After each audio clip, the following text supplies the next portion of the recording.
Hi, I'm Mary Sue Rominger. I'm on the Board of Directors and a volunteer for the Bateman Horn Center. So welcome and thank you so much for joining us tonight.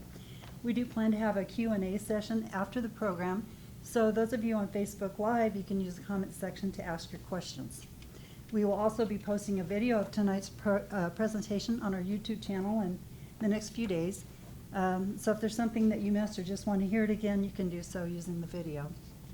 So we're so pleased to have Dr. Suzanne Vernon speaking tonight at our education meeting.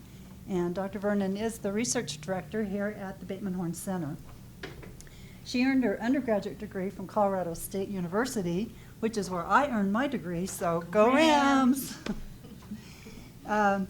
We didn't plan that, by the way. But she continued her education earning a PhD in virology from University of Wisconsin-Madison. And I can tell you that Dr. Vernon is committed and passionate about this illness and has dedicated much of her career to MECFS research. She's raised millions of dollars for research studies that have resulted in over 85 published papers. And tonight she will speak about our biomarker discovery program here at the Bateman Horn Center and how our work to provide the tools for diagnosis to all medical providers will accelerate our approach. So with that, please welcome Dr. Suzanne Vernon.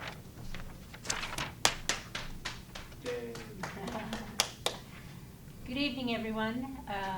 While we're turning on the television, I think I'll start with a little bit of a story about my lifelong journey, really, into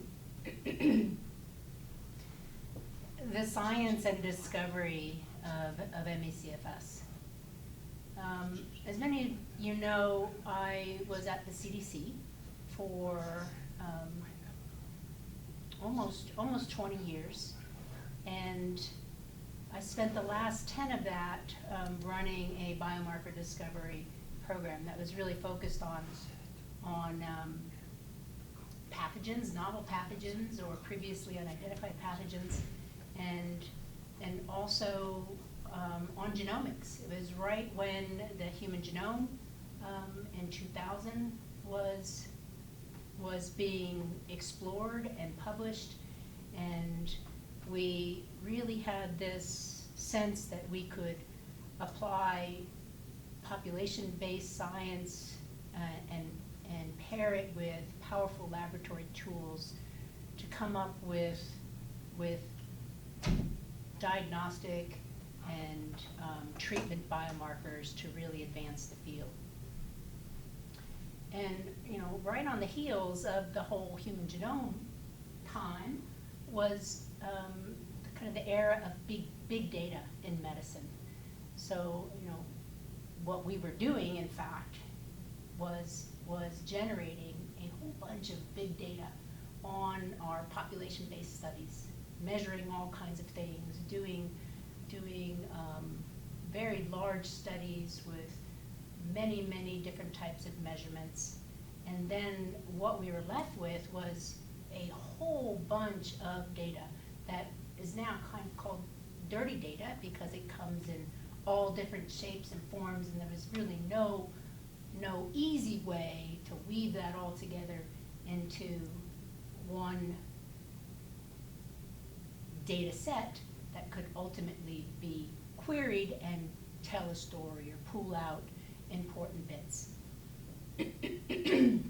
So a lot of the last part of my career at CDC was spent, of my time at CDC, was spent on really forging ahead with big data analytics on these cool population-based data sets that we had generated on MECFS.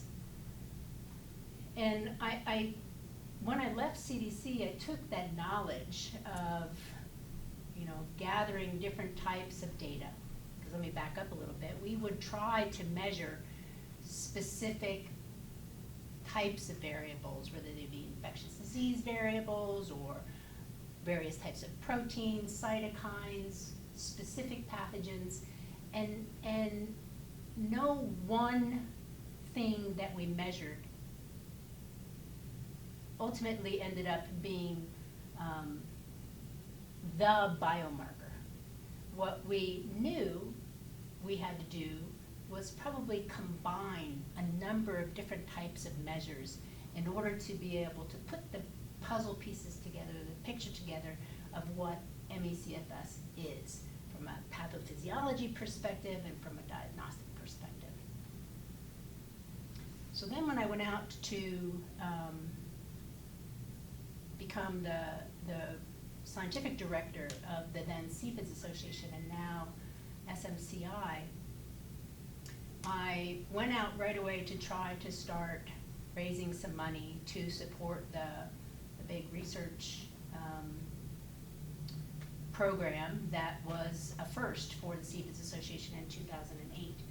And I remember talking to some people who were donors and had been historically very generous with their funds, and most of them were suffering with ME/CFS, many for a long time. And they listened very attentively and enthusiastically, and more often than not, by the end of my little spiel, they would say, "That's just great, Suzanne, but how's that going to help me? You know, how's all that big data analytics going to help me? How are those biomarkers going to help me? I've been sick for this period of time." And in fairness to me, I was new to this interfacing with the patient population realm. And while probably if I had more experience, I would have been able to answer that. But what was most important about those comments was that it shocked me a little bit because I couldn't answer it right away. And it really resonated and stayed with me. And that's why now I'm so excited to be where I am at the Bateman Horne Center. Because what I will tell you in the presentation today is what I mean by removing uncertainty to advance ME/CFS research. I think a lot of the lack of advancement in research to progress for biomarkers and treatments is because we've had so much uncertainty when it comes to diagnosing, characterizing, managing, and ultimately collecting samples that go into the research realm.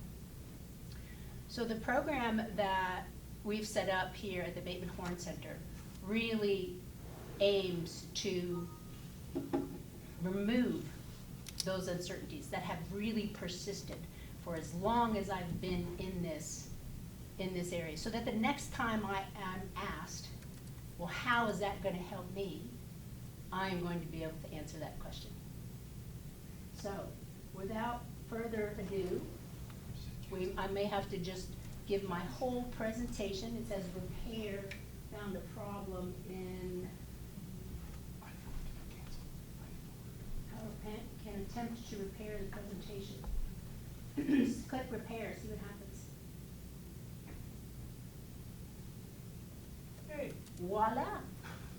I just couldn't read it. So if you can put it in the slideshow, and then I guess I can advance, right? Yes, I can't see the slideshow either.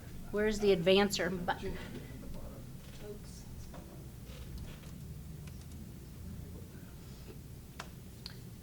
Oops. Do we have the advancer, Rob? Live? Are you gonna advance? The joys of live television. Yeah, that's live. Now is when maybe we can do another story now. So I think we're just about there. what I am going to tell you about is the two-pronged approach that we are taking to advance ME/CFS research. I think it's unique because the Bateman Horn Center is a unique clinical research center. I mean, we could only wish that there were at least 100 more of centers like us out there, but right now it's just us. Hopefully our example and the exciting progress that we are making will be impetus for other centers to come up and It'll start advance. like us. So here is illustration of our two-pronged approach. Everything that we do in our research program at the Bateman Horn Center starts with our patients. Probably close to 80% of our patient population at the Bateman Horn Center participates in research. Not all participate in every study, but many participate in several different studies. Oops, we forgot to turn that. Can you hear me okay? Now you can. Even better. So our research starts with our patient population. Our patient population does two things. They drive biomarker discovery by contributing samples, biological samples, right here, all different types, blood, buccal swabs, poo samples. And the interesting thing about this is it's a one-to-many type approach. One blood sample can then be split up and distributed to many scientists, each of which may be doing very different types of assays to discover biomarkers. The same thing can be done for any of these samples. So again, one sample to many different scientists. Scientists generate data. Data comes back to us and becomes integrated and brought together and analyzed to try to make sense of the various types of data points altogether. Again, going back to one of the things that's near and dear to my heart, it's big data. It's bringing together all different types of information. The other prong of our approach is developing objective markers. I couldn't find a good cartoon of what that actually meant, but I found this one interesting. This is a scientist or a doctor who says in the bubble, "Is it valid?" And he's having this individual in a wheelchair who's clearly ill, answering a questionnaire that says, "running to the bus." So the idea about developing objective measures is to make sure that the measures that we have, that we develop to advance MECFS research are appropriate. And so now I'll go and I'll show you our approach to both of these. Let me step back a little bit and remind you of what the FDA told us being the MECFS community, at a number of different advisory committee meetings and at a PDUFA workshop, that MECFS is a very heterogeneous disease group, okay, currently defined by symptoms. We don't have any objective measures. We don't have objective biomarkers, and we don't really have a good handle on the pathophysiology. Again, a lot of this probably relates to the fact that it is very heterogeneous as we know it currently. And the reason that we don't have many clinical trials or a lot of pharmaceutical companies jumping at drug development is because we don't have these objective markers. And they told us, go back to the beginning. Go back to the beginning and define the core signs, symptoms, and decrements in specific function. The absolute beginning, which is the disease-defining concepts. So this was in 2012 that the FDA gave this presentation. And this was probably 22 years after CFS was first described. And here is the FDA telling us to go back to the beginning. So it was a real wake-up call for me and for many. So now let's take a look at biomarkers. We hear about biomarkers all the time, and I think we have a tendency to think that a biomarker is maybe one thing. So, for example, a virus can be a biomarker of a disease. And we have had some hints that there might be viruses in ME/CFS. But be that as it may, biomarkers are a biological indicator of a process that's going on in the body. And there isn't just one type. There's multiple types of biomarkers. We have diagnostic biomarkers. These are usually the kind that, again, distinguish somebody with disease and without disease. We can also use these types of biomarkers to subtype. Diagnostic biomarkers are really good subtyping biomarkers. There's prognostic biomarkers. These are the type that inform about the disease aggressiveness. Predictive biomarkers. They're forecasting biomarkers. And now, then we also have response biomarkers. These are the types of biomarkers that are often used in clinical trials. So the point about this is that biomarkers, there's many different types. They can vary across the lifespan or someone's health history. They can also vary even within an individual at a given point in time, depending on what it is that you're actually using them for. So it's very important to go into your biomarker discovery understanding what it is that you're actually going for when it comes to biomarker discovery.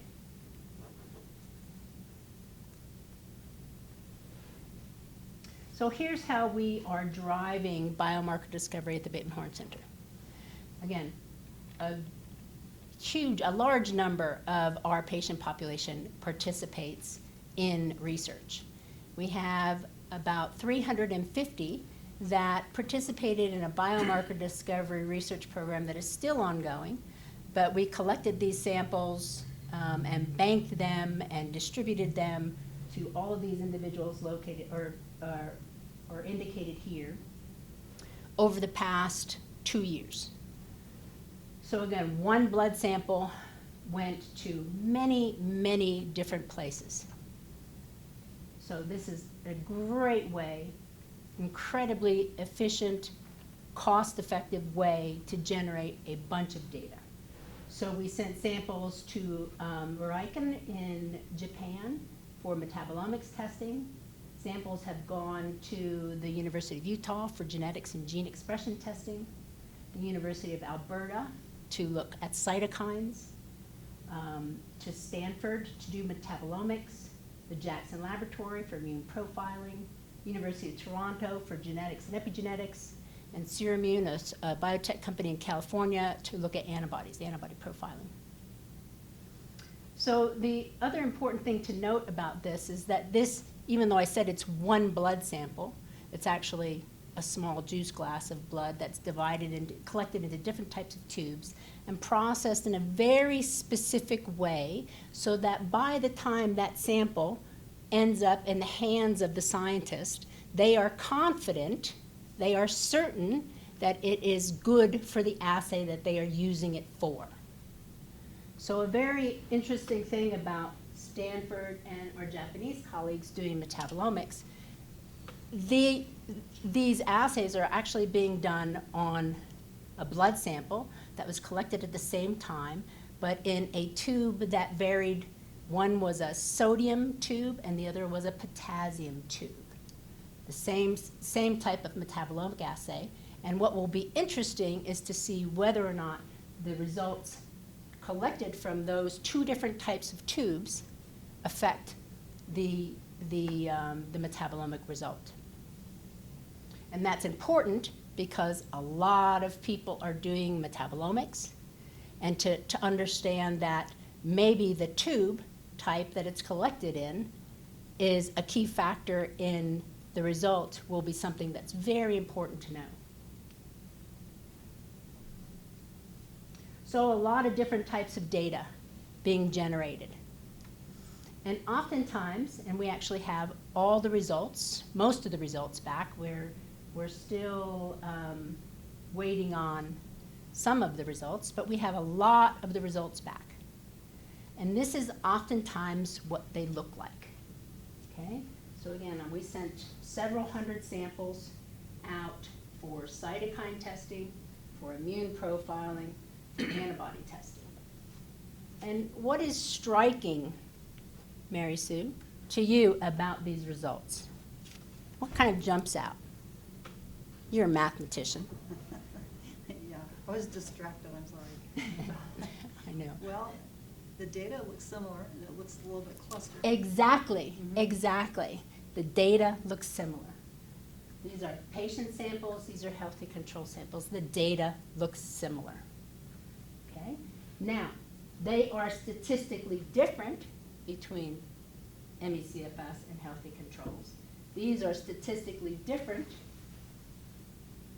but would they be diagnostic? If you ran this test, this cytokine test, would it be diagnostic? Probably not. Probably not. So, one of the ways we can think about kind of overcoming this conundrum that we have with ME/CFS, again, is ultimately using this data and combining the data to identify subtypes, going back to the types of biomarkers. They might not be diagnostic, but when, as an individual biomarker, but when they are combined together, let's say this individual is actually this individual and this result here. So those three results combined may identify a specific subtype. Just as this individual here, that's not significantly different, might be this individual here with this highly significant result.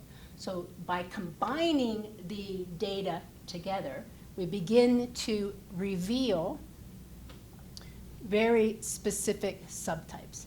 And subtyping is not new to ME/CFS. There have been a number of efforts, including a lot of work that we did at CDC and an investigator, Jonathan Kerr, who identified some subtypes.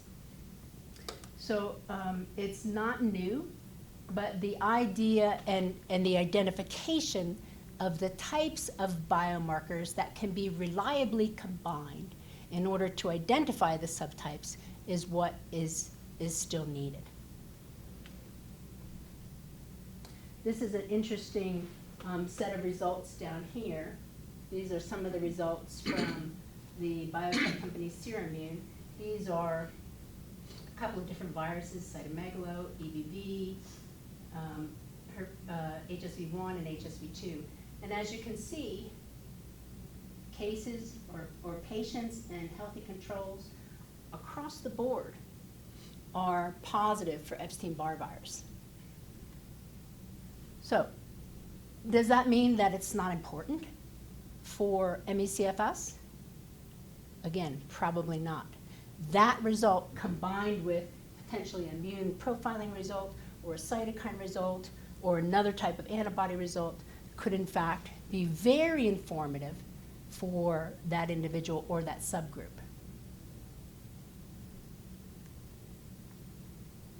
So what are our next steps for biomarker discovery?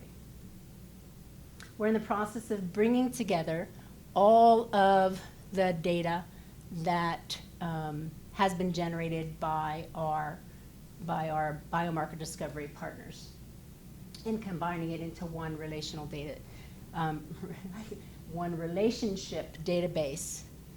It's supposed to be a relational database. It's a relationship database.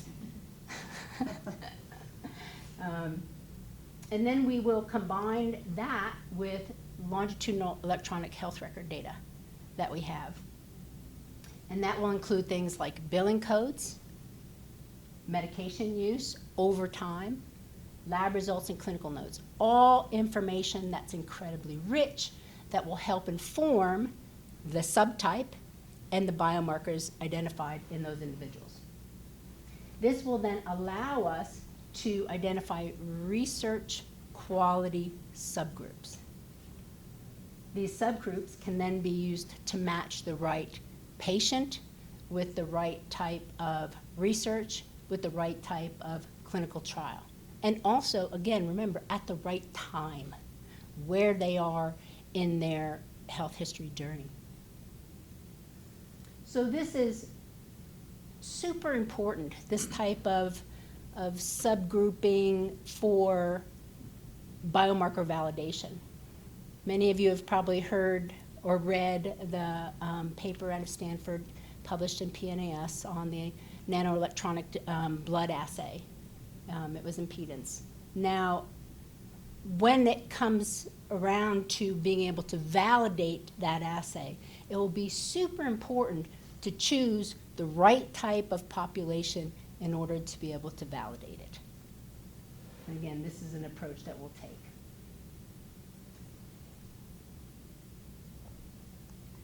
So that's our first prong, and we can discuss it further if anybody has any questions about biomarker discovery and our approach. Our second prong is developing in-office objective measures. What do I mean by that? So the Institute of Medicine, when they convened and published the report called Redefining ME/CFS, it was the clinical diagnostic material, or the clinical diagnostic criteria for ME/CFS. Dr. Bateman was on that committee. They essentially gave us our framework, our roadmap for helping make ME/CFS into the mainstream, get it into the mainstream so that other doctors, et cetera, could recognize it, diagnose it, and deal with it. So they really did a tremendous job of identifying the core features of ME/CFS. And it was all, again, based on a very comprehensive review of all the evidence that was out there. This was almost a 2-year effort before the report was published. And they came up, just as a reminder, with the core criteria, which is impaired function related to exhaustion, fatigue, and low stamina, post-exertional malaise or illness relapse, unrefreshing sleep. Those are the 3 that are required. Those have to be present. And then it has to be cognitive impairment and or orthostatic intolerance, one of them. So the first 3, and cognitive impairment or orthostatic intolerance. All of these must be moderate to severe and be present 50% of the time. So our goal with this, with the IOM criteria, is to now make them objectively measurable and easy to use, so that when a patient comes into the office of their doctor, their primary care, that doctor has the tools at hand in order to be able to objectively assess it in a reasonable amount of time. This is also important because then, from a research perspective, we will also be able to measure the symptoms consistently across studies using the same technique from one center to the other, from one research to the next. This will help in validation, and this will help in, again, getting biomarkers and getting treatments advanced, a reality. So the other really important thing for trying to objectively measure the IOM criteria is because they can be used as outcome measures in clinical trials. The current FDA guidelines, treatment guidelines for ME/CFS, says that we don't have any objective measures. We don't have any, so you got to measure symptoms. So if we now can figure out, devise ways to objectively measure these symptoms, this becomes a more precise method that can be used in clinical trials as outcome. And we will then know the effect that the intervention has on that symptom, measurably. And ultimately, again, it'll increase recognition and diagnosis by healthcare providers. That's our aim. Provide the tools and technologies needed so that we can mainstream this and people can get diagnosed earlier, because an early diagnosis, early detection means that treatment and management will be a lot more successful. So this is, again, just a reminder of this charge, really, from the FDA to go back and measure the core signs, symptoms, and decrements in specific function. Nail them, so that once you do that, pharmaceutical companies will come to you, because they will have the tools that they need to measure the effect that their interventions could have on ME/CFS.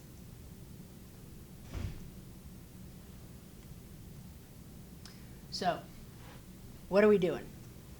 So we're starting at the top. We're starting with impaired function. And we're assessing impaired function by something that Dr. Bateman has done for a very long time. She has used, her clinical observations have informed her that hours of upright activity is a pretty sensitive marker to disease severity and orthostatic intolerance. And so what she does with all of her patients is ask, how much time over a 24-hour period do you spend in these positions? And hours of upright activity literally means time with feet on the floor, feet flat on the floor. So that could be sitting, standing, walking, etc. And then the other, reclining, this is good, laying down. When I say this is good, it actually relieves the orthostatic intolerance that patients experience. We've done quite a bit of analysis and disease severity. Many patients with less than 5 hours of upright activity, which is the majority of our patients, have severe illness and orthostatic intolerance. Orthostatic intolerance. Briefly, help me understand that. Okay. Please repeat the question, Suzanne. So there's a question about what is orthostatic intolerance. And orthostatic intolerance is the inability for the blood to flow above your belly button into your brain to keep you, your brain perfused and to keep you from fainting.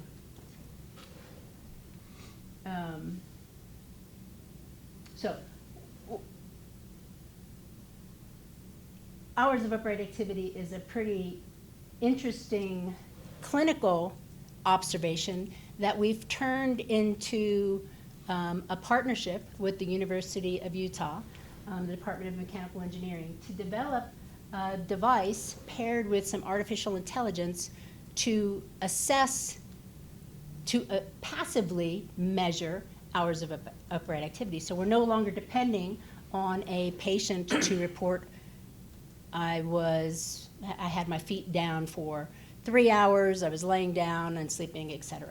So this is a pretty slick approach that will be able to objectively acquire this information that can then be used not only by a practicing physician, but also in clinical trials. And importantly, impaired function was one of the top symptoms that the FDA recommended drug developers try to fix. So developing ways to assess that objectively, quantitatively, is very important. And an exciting partnership, too, with a couple of early career investigators at the University of Utah.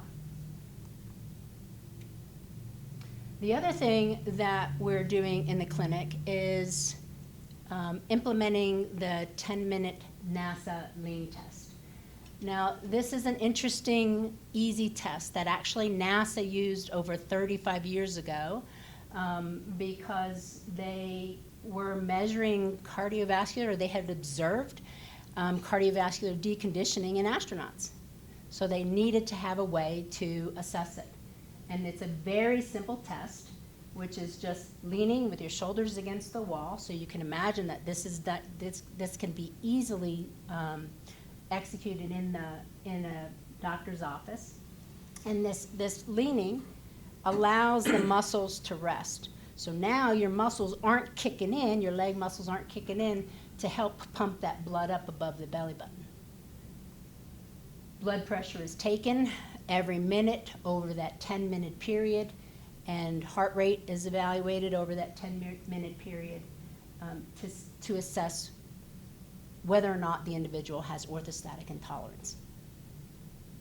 And so we use this here, the NASA lean test, to actually guide treatment for our patient population. It's now being tested in multiple sites as part of the collaborative research centers under the Columbia University to further test it and to try again to replicate it, to get it so that all the sites are doing it the same, to ultimately optimize it, validate it as an in-office test. And again, it's another slick way to measure the effects of particular types of treatments. So another good clinical trial, potential clinical trial measure. Brain vital signs. How often we go into the doctor's office and we get our vitals taken? What are our vitals? They take your blood pressure, they take your temperature. What else is in there? Respiration, yeah, heart rate. That's what's considered vitals. They forgot about what's neck up, right? Or we've forgotten. We've neglected what's neck up. And so the brain is probably actually some of the most important vital signs. So what we've done to try to objectively assess the cognitive impairment piece of the IOM criteria is to measure brain vitals. We know that two aspects of cognition in ME/CFS that have been consistently shown to be affected are reaction time and attention. Okay, reaction time is an indicator of fatigability in the brain, and attention time is attention is how fast and accurately your cognitive ability works when you see a specific task. We use a handheld device, a smartphone, with a short little cognitive test. It has 3 tests. It's called go, no, go, reaction time, and procedural reaction time. And we pair this with the lean test. So you come in, you do the cognitive testing, and you rest a little bit, then we stand you up, you take your blood pressure, and you sit back down, and you take the cognitive test again.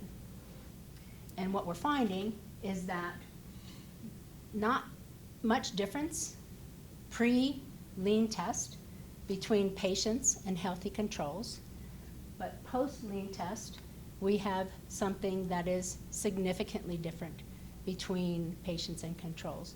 We also then have people do the cognitive testing 2 and 7 days out, and we see shifts in the cognitive testing efficiency that's occurring in the assays. They might have improved, patients may have improved when it comes to this reaction time, which again is a measure of fatigability, but they've actually gotten worse when it comes to decision making or attention.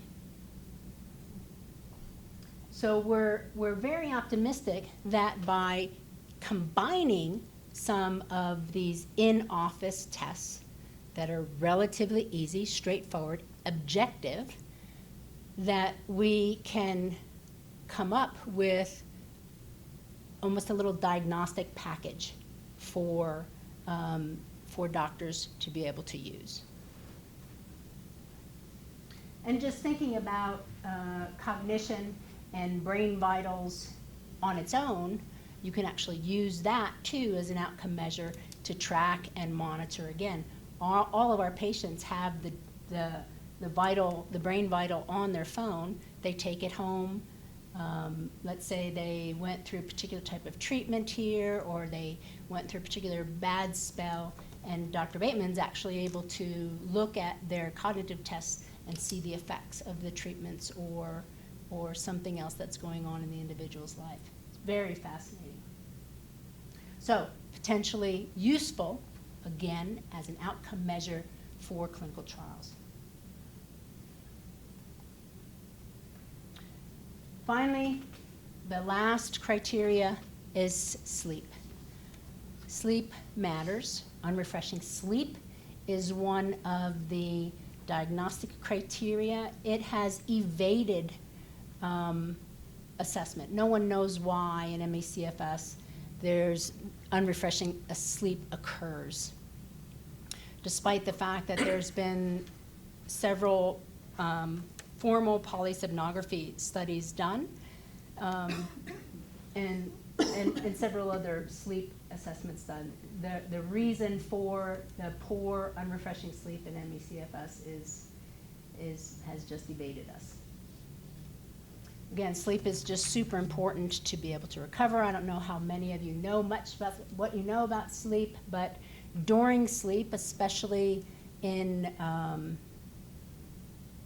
I believe it's REM sleep, you have a cleansing of the brain. And there's a number of, I like to think of it as, I'm showing my age now, the Pac-Man going through and cleaning up all the trash that has accumulated in a day, so that by the time you wake up, you are refreshed. You have a clean slate of which to work from. The memories that you gathered in the day have been neatly stored, and all the garbage from the day before has been thrown away. When you have unrefreshing sleep, obviously that process is not working correctly in ME/CFS. And so it's affecting the cognition, it's affecting the immune function, it's affecting the energy generation, it's affecting your ability to function that next day. So how are we trying to wrap our minds around an in-office sleep assessment? Well, I think we're probably still a little bit far away from that. But I'd also like to say that I think one of the reasons assessing sleep in ME/CFS has evaded us is because it's been done with formal polysomnography. How many of you have had a sleep study done? So was it fun? Was it comfy? Never. Never? Yeah, so you're in a weird room and you've got all kinds of things hooked up to you. It's not your pillow. It's all the things that are completely unnatural to making you feel comfortable. So that could be one reason. And plus it's only 2 days at most. Sometimes it's overnight, but most of the time it's a 2 or 3 day sleep study. So the approach that we are taking is to use wearables to try to non-invasively assess sleep over long periods of time. My favorite device, as many of you know, is the Oura Ring. And as you can see, Prince Harry has his Oura Ring on. And I tried to find a picture of someone sleeping with their Oura Ring to just show how non-invasive and comfortable it is. But I thought this would be pretty cool too, because he obviously sleeps in it and looks pretty comfy. So this is monitoring something? So this is monitoring. If you can see in here, there's 3 sensors, and it fits. They've developed this over 15 years. Now it's been out for about the past 4 years. This is one of the latest versions. It's really quite a remarkable device. And they've actually done the research to compare the output of the Oura Ring to formal polysomnography. And it actually tracks pretty well, very well, better than the Fitbit and some of the other devices that they've looked at. So, and plus it's really cool looking, I think.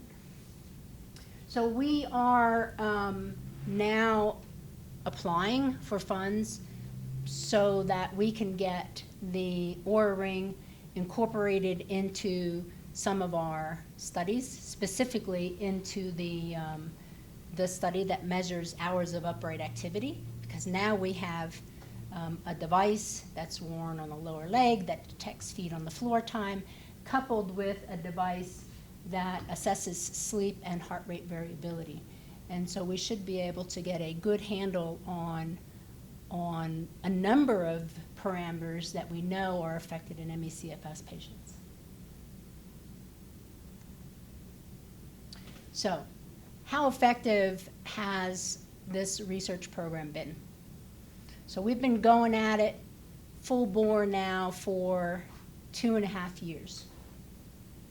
And I think it's been incredibly successful by the fact that you can see we have 10 partners that we've distributed samples to at a phenomenal rate. I must say that sample collection, patient recruitment and characterization and sample collection is the most costly aspect of research. And so by us doing this and then providing these exquisitely well-characterized samples to a number of partners, we have created an incredible value for the research community.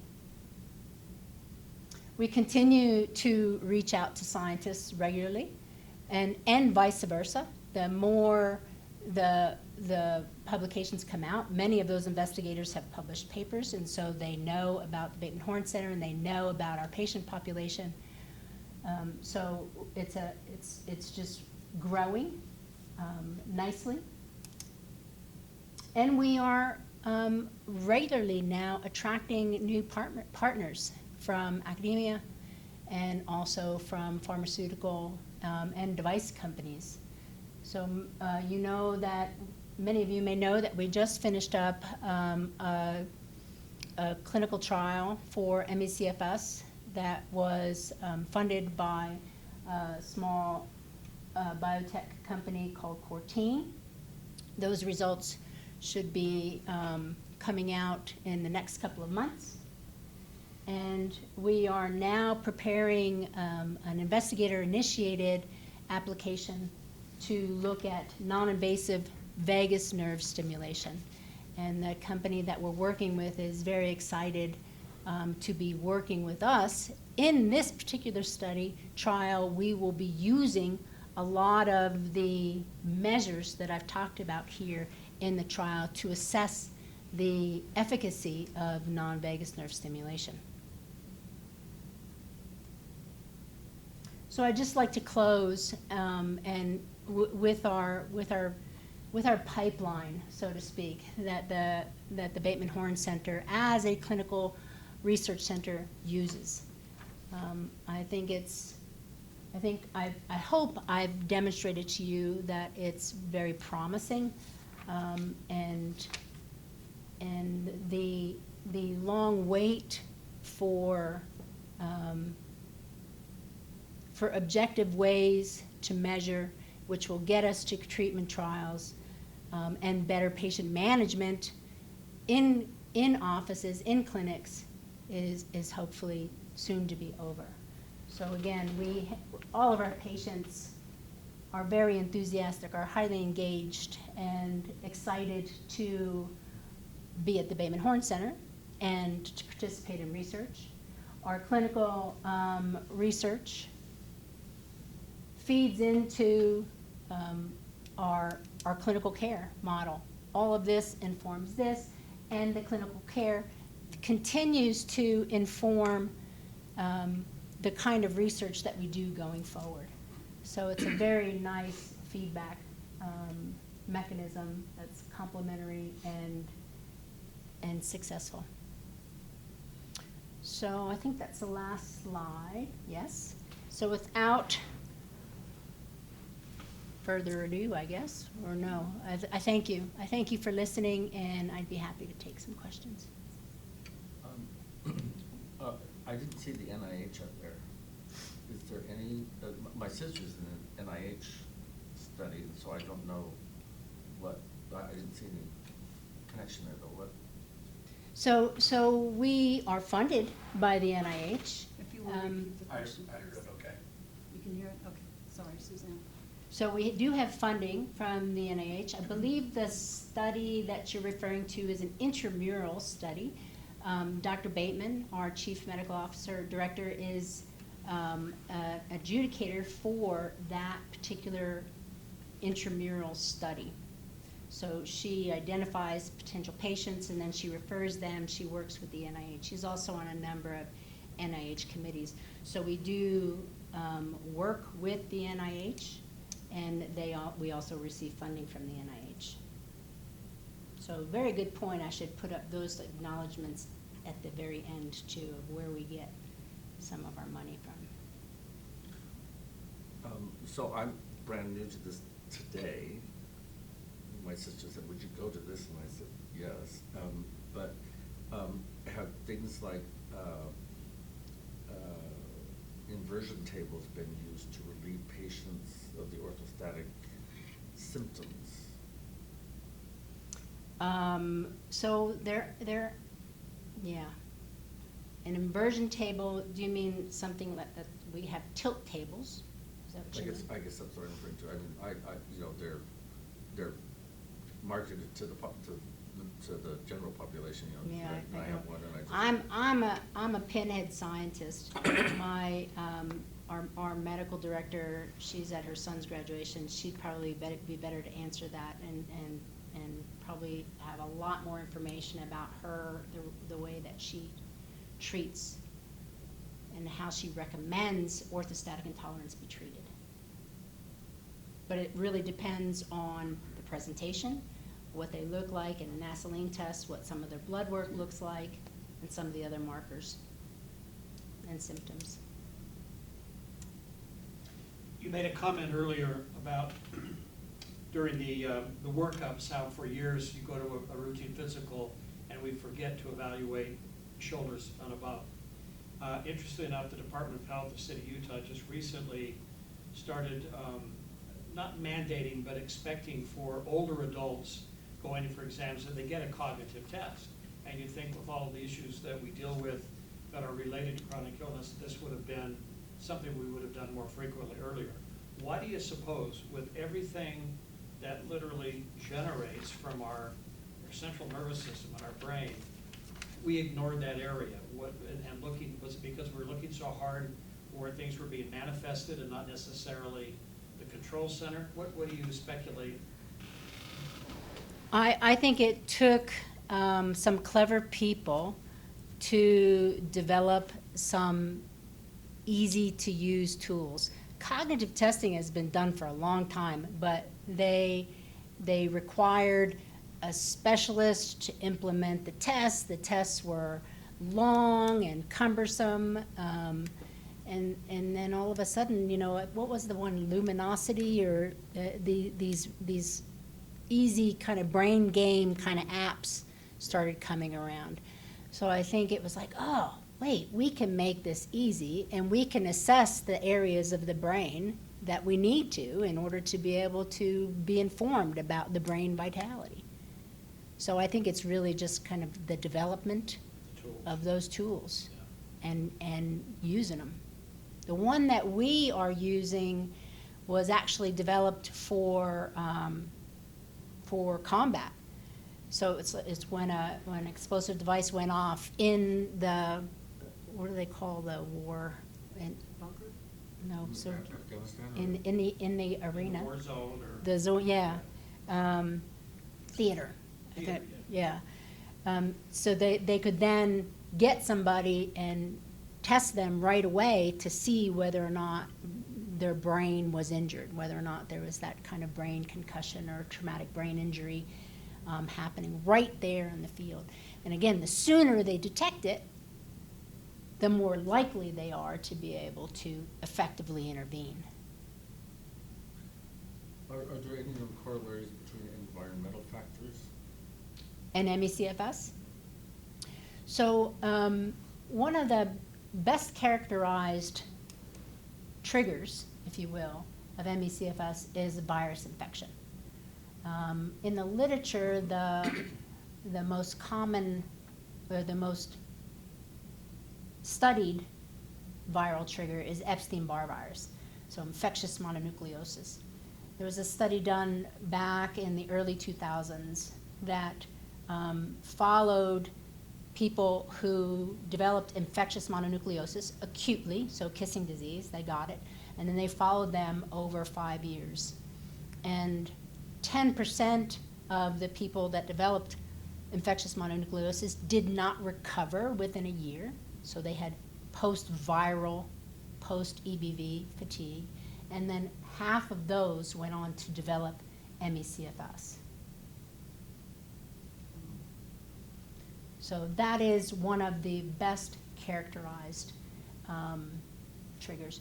We now know that there are a number of different types of viruses, some bacteria, parasites, that people can be, that there are chronic sequelae or chronic consequences to acute infection with a number of different types of viruses.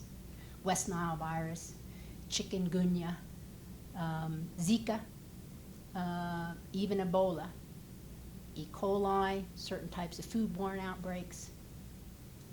And actually what happens after that is not really clearly understood. Some of these viruses or pathogens are really good at instigating an autoimmune type response afterwards. So you might recover from the infection or you might clear the pathogen from your system, but during the process of that infection, your body started attacking itself. So, I lived with someone for 35 years who had post-polio syndrome. And it sounds like a lot of these things are very parallel and corollary in terms of their manifestations. And I'm wondering if there's any kind of known corollary there. There have been some studies looking at post-polio and the more recent enteroviruses outbreaks that have occurred in California, and there was a couple other states last year, looking at those parallels. Indeed. So when you're talking about Nasoline test and with static intolerance and that coupled with the cognitive test, are you seeing any trends between like the types of different orthostatic intolerance that you may see, different heart rates? Haven't done that. Haven't done that yet. Haven't done that Just breakdown curious. yet. So we're now just diving into the data and are very excited about the diagnostic potential of these relatively simple in-office tests. It'll be really, really super cool. Yeah. Love data. Love data.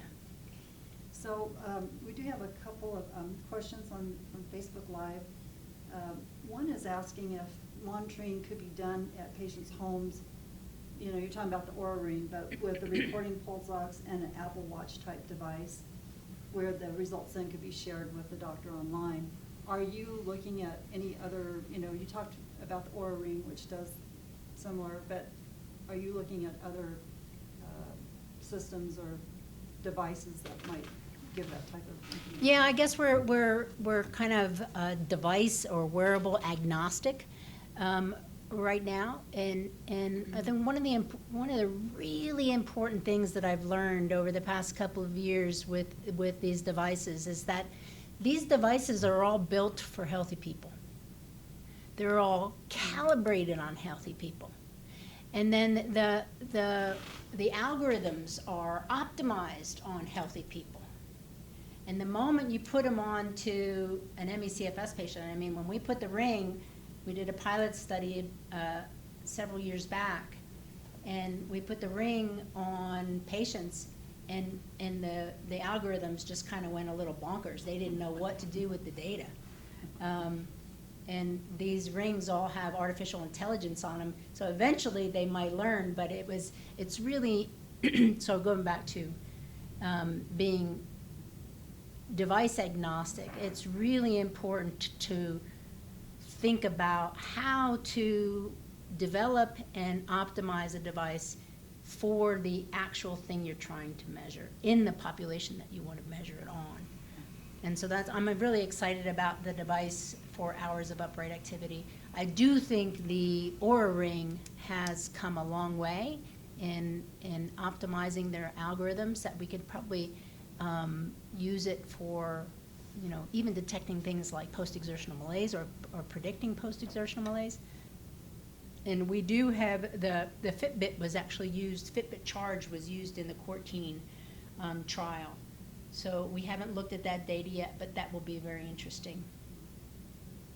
Okay, another question, if you want to talk about this. You said that in October, Bateman Horn Center had shared a preliminary study with Ceramune regarding antigen mapping as a potential biomarker.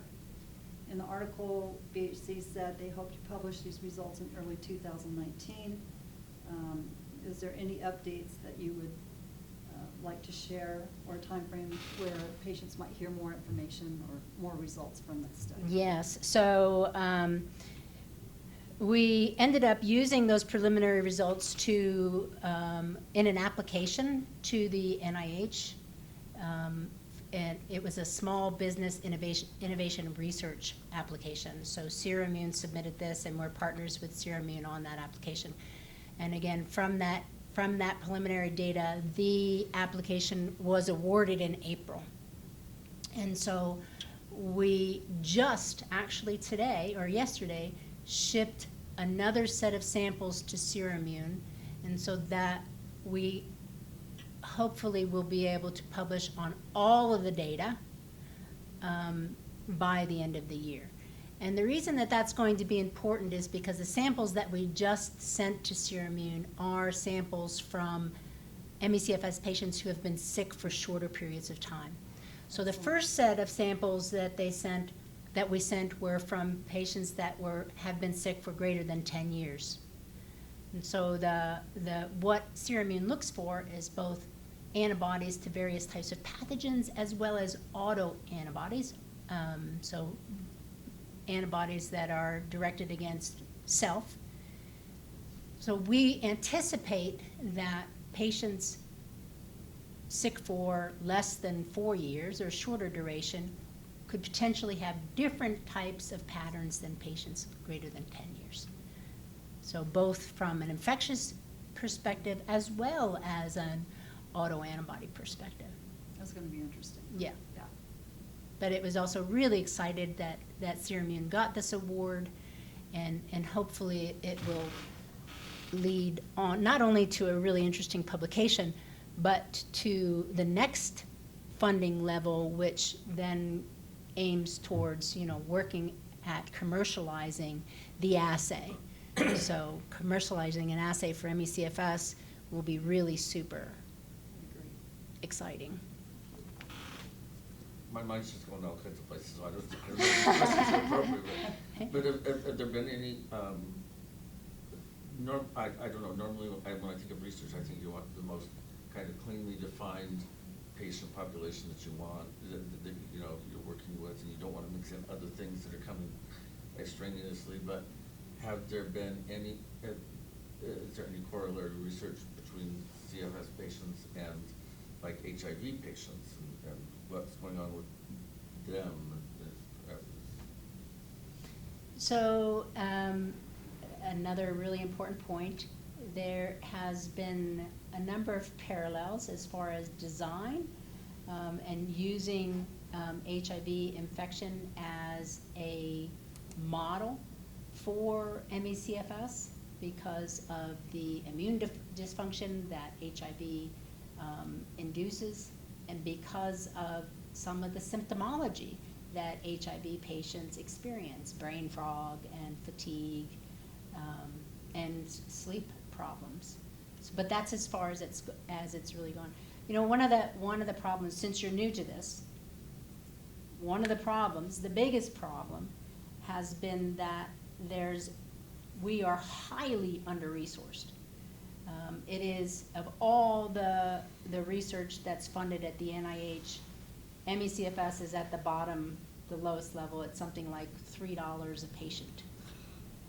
I think Nancy Klimas, one of the other very important researchers and doctors in the U.S. said that male pattern baldness, no offense, gets 20 times more funding or whatever than this highly debilitating disease that affects so many people. So it's a huge financial resources, funding is a huge problem. But it's also a problem because we haven't been detecting it, we haven't diagnosed it. The places like us that do see a very heterogeneous population, which is again why it's so important to collect this kind of data so that we can ultimately make the groups that we study, that we put into trials, that we put into research, cleaner groups. Do you have a follow-up question? No. All right. I think that's about our time. Want to thank you, Suzanne, very much for this really insightful, very important research, and for this presentation that you gave. So thank you so much. We really appreciate you being here. Thank you, it's fun. Wonderful.